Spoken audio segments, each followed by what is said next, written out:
অন্তর্বর্তী সরকারের উপদেষ্টা নাহিদ ইসলামের পদত্যাগ নিয়ে সৃষ্টি হয়েছে ধোঁয়াশা।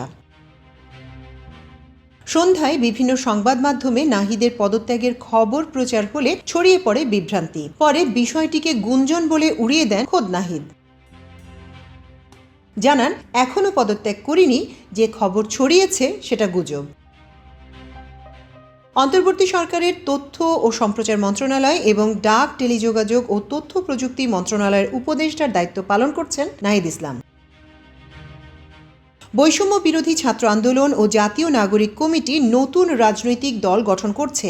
এই দলের নেতৃত্ব দেবেন নাহিদ ইসলাম। সে কারণেই তিনি উপদেষ্টার পদ ছাড়ছেন বলে আলোচনা রয়েছে। আগামী ২৬ ফেব্রুয়ারি নতুন এই রাজনৈতিক দলের আত্মপ্রকাশ হওয়ার কথা রয়েছে।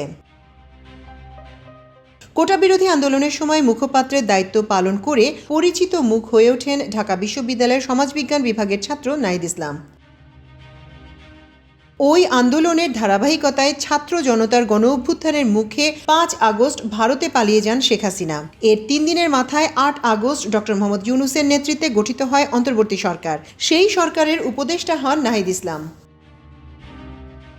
ঢাকার বনশ্রীর ছেলে নাহিদ ইসলাম ২০১৬-১৭ শিক্ষাবর্ষে ঢাকা বিশ্ববিদ্যালয়ের সমাজ বিজ্ঞান বিভাগে ভর্তি হন। বর্তমানে ঢাকা বিশ্ববিদ্যালয়ের স্নাতকোত্তরের ছাত্র তিনি।